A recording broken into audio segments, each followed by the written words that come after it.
បាទសួស្តីបងប្អូនទាំងអស់គ្នាថ្ងៃនេះគឺខ្ញុំមានវីដេអូមួយពាក់ព័ន្ធជាមួយនឹង Telegram ហើយអាចថាជាចម្ងល់ក៏បានអាចថាជាការដោះស្រាយបន្ទិលមួយក៏បានដែរពីព្រោះយើងតែងតែដឹងហើយពីព្រោះព័ត៌មានដែលចេញមកពី Telegram ហ្នឹងគឺយើងអាចរកលុយអំពី channel បានប៉ុន្តែជាក់ស្ដែងនៅក្នុង YouTube ជាភាសាខ្មែរហ្នឹងមិនសូវជាមានអ្នកនិយាយច្រើនខ្លាំងទេមានន័យថានិយាយច្រើនតិចតួចដែរនិយាយមកល្មមតិចតួចមកយើងអាចធ្វើបានក៏ប៉ុន្តែគេអត់លំអិតឲ្យច្រើនពាក់ព័ន្ធជាមួយនឹងការរកលុយនឹង Telegram ទេអញ្ចឹងឥឡូវនេះគឺខ្ញុំនឹង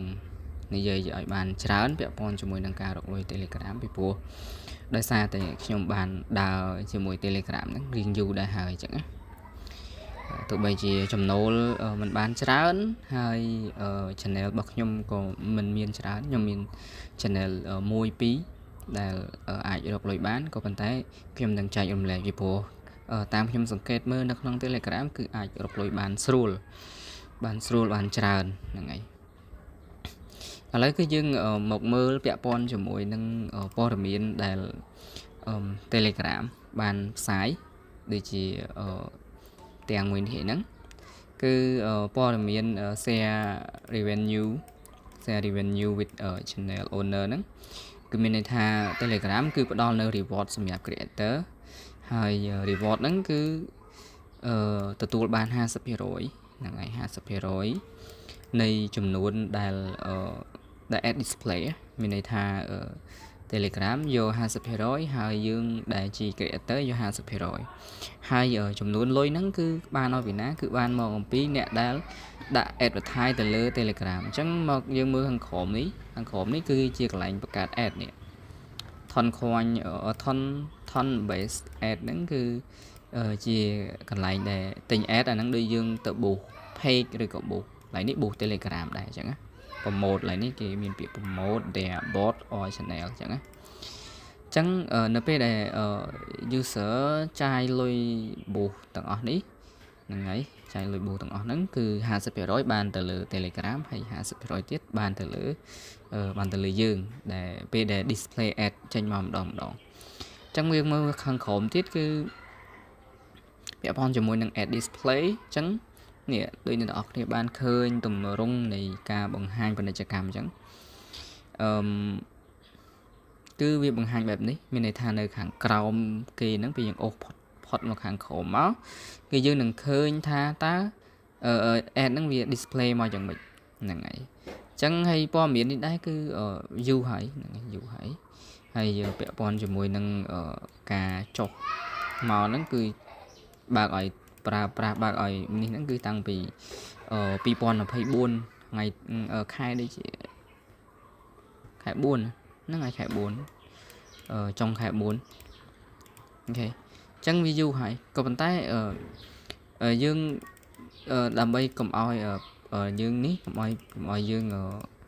ពិបាកក្នុងការរកព័ត៌មានពាក់ព័ន្ធជាមួយនឹងការរកលុយ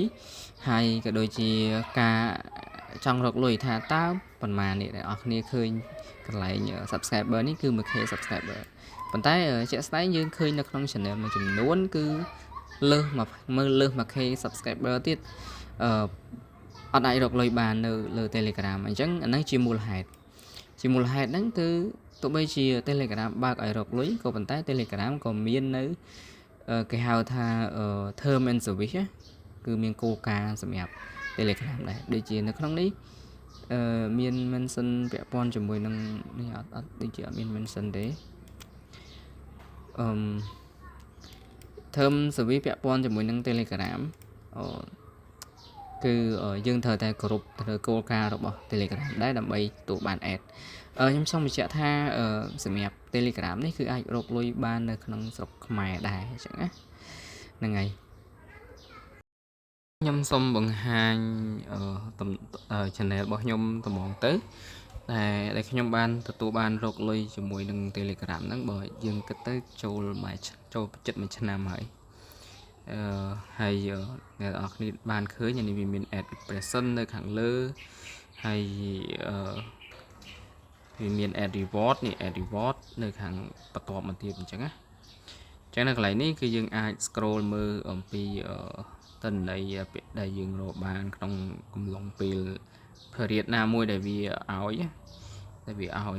យើងមើលចឹងហើយនៅខាងក្រោមនេះគឺ reward overview ចឹង reward overview ហ្នឹងឥឡូវយើងមើលពីខាងក្រោមមកវិញពាក់ព័ន្ធជាមួយនឹង total lifetime reward ចឹង total lifetime reward បើ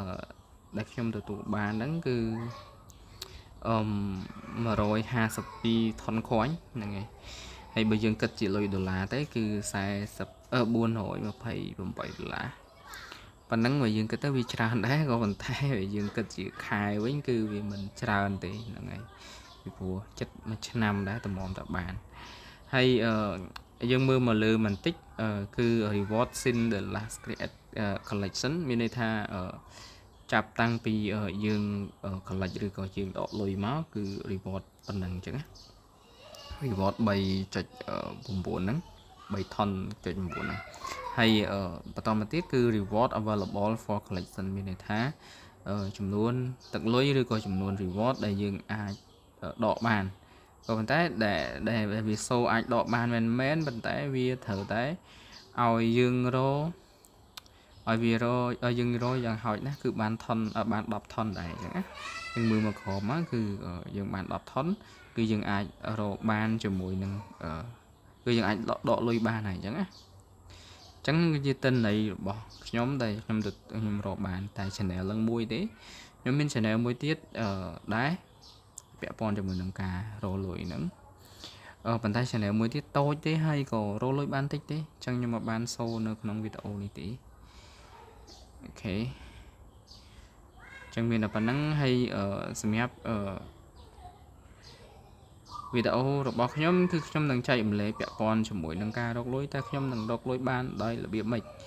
ពីព្រោះថានៅក្នុង Telegram គឺមានវិធីរកច្រើនក៏ប៉ុន្តែពាក់ព័ន្ធជាមួយនឹងការរក ad នៅលើ Telegram គឺរៀងពិបាកមែនទែនពិបាកហ្នឹងគឺពិបាកធ្វើឲ្យត្រូវជាមួយនឹងគោលការណ៍របស់ Telegram ហ្នឹងណាអញ្ចឹងពាក់ព័ន្ធជាមួយនឹងការរកលុយជាមួយ Telegram គឺបានពិតមែនហ្នឹងហើយបានពិតមែនតែអ្នកទាំងអស់គ្នាអាចធ្វើការចាប់ផ្ដើមរកទៅគឺបាន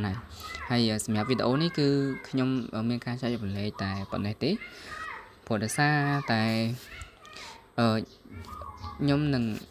មានវីដេអូក្រោយៗទៀតដើម្បីចែករំលែកពាក់ព័ន្ធជាមួយនឹងការរកទៅលើ Telegram អញ្ចឹងអ្នកទាំងអស់គ្នាកុំភ្លេចតាមដានទៅមុខទៀតពីព្រោះតម្រាំតែយើងបានមកដល់ពេលនេះនឹងសម្រាប់ channel របស់ខ្ញុំណាគឺយើងខំប្រឹងច្រើនដែរហើយវាមិនជាការងាយស្រួលក៏ប៉ុន្តែនៅពេលដែលយើងទទួលបានលុយហើយគឺវាងាយស្រួលច្រើនអញ្ចឹងមានន័យថានៅពេលដែល Telegram បើក ad ឬក៏ឲ្យយើងរកលុយជាមួយវាគឺយើងងាយស្រួលពីព្រោះនៅក្នុង Telegram បើយើងនិយាយឲ្យស្មោះត្រង់ទៅគឺយើងផុសអីក៏បានដែរអញ្ចឹងណាវាមិនសូវជាមាន copyright វាមិនបាច់ចាំផលិតវីដេអូចាំអីយើងផលិតអីក៏បានហ្នឹងហើយយើងផលិតប្រភេទយើងផុសរូបហ្នឹងហើយយើងផុសវីដេអូយើងផុសអក្សរយើងផុសដូចជាអត្ថបទព័ត៌មានអីនិយាយរួមគឺអាចចែករំលែកនៅក្នុង channel របស់យើងបានសំខាន់ឲ្យតែមានអ្នកទស្សនាអ្នកចូលមើលនៅក្នុង channel របស់យើងអញ្ចឹងណាអញ្ចឹងវាងាយស្រួលជាង YouTube ងាយស្រួលច្រើនជាង Facebook ក៏ទោះបីជាប្រាក់កម្រៃវារកបានតិចក៏ប៉ុន្តែយ៉ាងណាគឺវាក៏ជាផ្នែកមួយក្នុងការរកលុយដែរអញ្ចឹងសម្រាប់ខ្ញុំគឺខ្ញុំសុខចិត្តឲ្យអ្នកទាំងអស់គ្នាកុំមើលរំលងជាមួយនឹង Telegram អីហើយយើងនឹងជួបគ្នានៅវីដេអូក្រោយអំពីរបៀបថាធ្វើយ៉ាងម៉េចដើម្បីរកលុយបានពី Telegram